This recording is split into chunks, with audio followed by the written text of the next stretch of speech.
बच्चों, तो पृष्ठ रसायन में उसका दूसरा हिस्सा आता है कोलाइडी अवस्था, कोलाइडल स्टेट। तो इसकी हमने स्लाइड्स बनाई हैं। तो चैप्टर का नाम तो पृष्ठ रसायन है ही है, लेकिन जो पृष्ठ रसायन का जो दूसरा टॉपिक होता है वो है कोलाइडी अवस्था।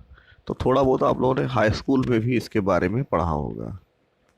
कोलाइड का मतलब होता है हिंदी भाषा में मिलनसार, घुलने मिलने वाला। हम्म, जैसे कोई बच्चा बहुत ही अच्छा मिलनसार है तो उसे कहते हैं इसका नेचर बहुत कोलाइडल है, ये बहुत कोलाइड नेचर का है।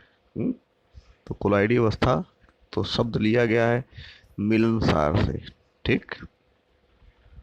अब विभिन्न पदार्थों को ग्राहम, एक वैज्ञानिक हैं थॉमस ग्राहम, उन्होंने विभिन्न पदार्थों के विलयन को चर्म पत्र झिल्ली से छान कर, किससे छाना?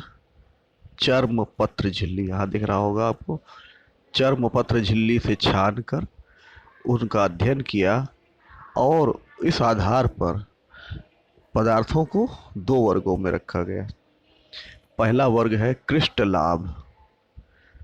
तो ऐसे पदार्थ जिनके विलयन चर्म पत्र झिल्ली से सरलतापूर्वक बहुत तेजी से छर जाते हैं, क्रिस्टलाभ कहलाते हैं। जैसे अम्ल, क्षार और इनसे मिलकर बने हुए लवण। इसमें शक्कर और यूरिया भी ऐसा है जो चर्मपत्र झिल्ली से इसका विलयन आसानी से छन जाता है। अब दूसरा पदार्थ है कोलाइड। जिन पदार्थों के विलयन चर्मपत्र झिल्ली द्वारा सरलतापूर्वक नहीं छन पाते उन्हें कहते हैं कोलाइड।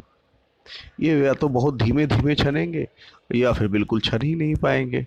तो ऐसे पदार्थ जिनके विलयन चर्मपत्र झिल्ली द्वारा सरलतापूर्वक नहीं छन पाते उन्हें कहते हैं कोलाइड।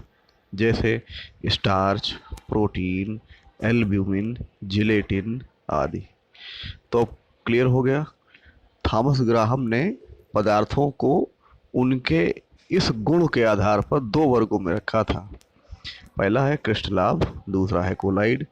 क्रिस्टलाभ में इनके विलयन चर्मपत्र झिल्ली से एकदम तेजी से छन जाएंगे और कोलाइड में इनके विलयन चर्मपत्र झिल्ली से सरलतापूर्वक तेजी से नहीं छन पाते।